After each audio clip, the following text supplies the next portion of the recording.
Chinese friends who are here today as we celebrate the great wildebeest migration here in the Maasai Mara as part of our tourism product and tourism buffet of things that Kenya is very well known for.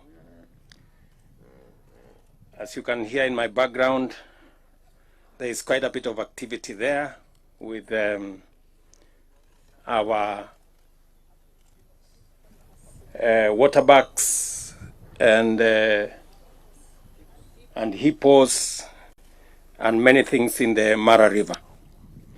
Ladies and gentlemen, we are gathered here in the heart of the Maasai Mara, a place where the wild thrives and land breathes and nature puts on her best performance. This is the theater of the great wildebeest migration, one of the world's most awe-inspiring and mesmerizing natural wonders, one that has earned its place among the new 7 wonders of the world. It gives me immense pleasure to welcome the world to witness this miracle of life unfold, life from magical Kenya. Thanks to our visionary partners from China Media Group, we are here today to showcase our best. Your collaboration in bringing this spectacle to millions of viewers around the globe is not just a special broadcast. It is a bridge between nations and a symbol of friendship between Kenya and China, and a joint declaration of nature's breathtaking power. Nature's breathtaking power that is sometimes chaotic, beautiful, sometimes painful, sometimes joyful, and deeply symbolic of nature's resilience. Every year, millions of these animals, wildebeest, cross vast, unforgiving terrain in search of something better. They face danger, hunger, and uncertainty, but they press on. In their journey, we see the story of Kenya. Like them, we have often faced adversity, but we keep moving. We adapt, we rise, we up the game, and push forward together. This migration is more than a natural wonder. It is a mirror of our national spirit, resilient, hopeful, and bold. The world may come to witness the spectacle of nature, but what they truly encounter is the unstoppable spirit of the Kenyan people in their quest for the best. Only one place carries this story. Only one place. And that is magical Kenya, the home of original wonders. Let us protect it. Let us live it. And let us welcome the world to it. This remarkable phenomenon is also living proof of Kenya's towering leadership in conservation. Our efforts to protect biodiversity, restore habitats, and involve communities in stewardship have made the Maasai Mara not only a wildlife haven, but also a global symbol of sustainability. Consider this. In 1989, our elephant population had plummeted to just 16,000. Today, it has more than doubled, now standing at 36,000. This revival was not accidental. It was built on policy, innovation, and a deep belief that conservation must work for people as well as for wildlife. Across Kenya, over 160 community conservancies protect 11% of our land, a bold experiment that has turned villages into vanguards of biodiversity and created a model admired world over. This is where rangers patrol not just to protect animals, but to defend lives and livelihoods, heritage, and hope. The Maasai Mara, which welcomes over 400,000 visitors every year, is the ground jewel of our tourism offering. Here, sustainable tourism is a living reality where communities thrive, ecosystems flourish, and travelers live enthralled. Our partnership with China, and particularly with China Media Group Africa, echoes this same philosophy that progress and conservation can go hand in hand together. Through the Belt and Road Initiative and other frameworks, Kenya and China are not only building roads and ports, but also building trust, understanding, and shared responsibility for the planet we all call home. Last year, Kenya welcomed 2.4 million international visitors, a 15% increase and a powerful signal of global confidence in our destination. And the Maasai Mara stands tall among them, not just for its wildlife, but for the warmth of the Maasai people, whose culture, hospitality, and guardianship make this landscape truly unforgettable. Ladies and gentlemen, our mission is to grow tourism that is inclusive, that is regenerative, and deeply respectful of nature. A tourism that enriches both the visitor and the host and transforms travelers into ambassadors of nature and Kenya, a country proud of its wild beauty, conservation achievements, and unbreakable spirit. Today's historic broadcast is a powerful reminder that what is possible when vision meets partnership is phenomenal.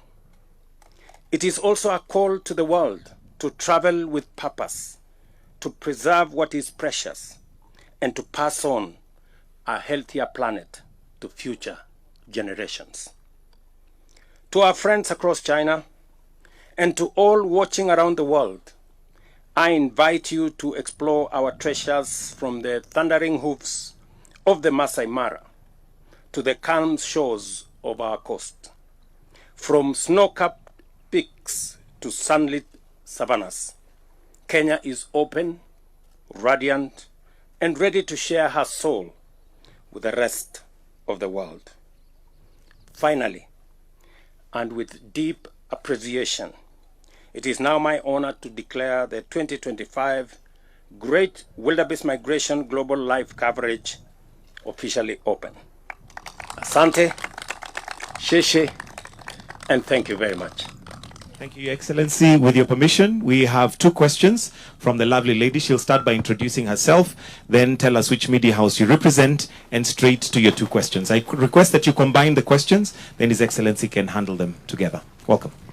Your Excellency, thank you. My name is Penina Karibe with CGTN Africa. Two questions for you. First is, how is Kenya diversifying its tourism offerings? And the second question is, how has Kenya's tourism sector performed in recent years? And what strategic priorities is the government implementing to sustain this growth and achieve future targets? Thank you. Thank you very much, Karibe. And I want to welcome friends and visitors who are here to this great event. We are here to witness history. Oh, you can't hear me, maybe. We are all here to witness history that repeats itself every year.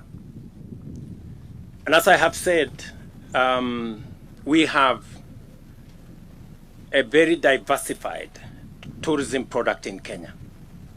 From the wildebeest migration here to the wildlife tourism product that we have across Kenya, the Big Five, and many bird watchers and many other animals and wildlife that you have the opportunity to sample while you are in Kenya, to the culture of the Kenyan people, the warmth, the hospitality, as I have said, of the Maasai people and the Kenyan people in general. The culture, the customs, the tradition that blends with the spirit of Kenya. The most important aspect of this land is that people don't visit Kenya. They come back to Kenya because this is the home of humankind. This is the place that all started. This is the home of human origins, right here in Kenya. And I'm going to showcase to you next time where the earliest remains of the first man on earth are, in the Republic of Kenya. So when you come back to Kenya, you're coming home to reunite with your spirit, with your soul, with the soil where humanity began. We are showcasing our beaches, as I have said, beautiful sandy beaches, our savannas. The two tallest mountains in Africa are right here. Kilimanjaro is at our border. Mount Kenya is right in the heart of Kenya. And everything in between. We are an interesting destination that you can combine leisure with business. This is also the hub of innovation, where you can travel as you sample products of innovation. This is the home of ICT. This is the home of the M-Pesa revolution. This is the home of our athletics prowess. If you want to run with Olympic champions or world-class champions, you come to Kenya. You will meet them in the streets, you will meet them in the walkways, and this is the place to come. And that is why we are expanding our tourism product to go beyond wildlife, to go beyond our national parks, to go beyond our beaches, to the wide array of what Kenya is good at, wide array of what Kenya has to offer, from our deep culture to our great innovations, and to welcome everybody from wherever they come, from America, from Europe, from Australia, from Asia, from China. We will welcome them with open arms and tell them, welcome home, because this is where we all began. Our tourism numbers are going up. As I said, by 15% last year. We moved our numbers from 2 million visitors to 2.4 million visitors. Our targets are 5 million in the medium term, and we believe that is achievable because we are also expanding our other facilities that we are going to use for conference tourism, for sports tourism. As you have seen, we have huge investments in stadia and in sports infrastructure around Kenya, so that the people who want to come for sports tourism, to engage with our world-class sportsmen and women, can find their way to Kenya. We are also expanding our conference facilities. As you are aware, the Bomas of Kenya is now being expanded to a 6,000 capacity seater for conference tourism and for conferences. Again, we are expanding facilities, we are expanding infrastructure, we are expanding our tourism product, and that is why our tourism numbers are increasing, and that is why our projections are good for the future. And we want, when our friends, our visitors come, they have great hospitality from the people of Kenya. They have wonderful facilities like the facility we are in the Maasai Mara, and many other facilities across Kenya. Thank you very much. Thank you, Your Excellency. Let's give a round of applause for His Excellency. We'll now progress to the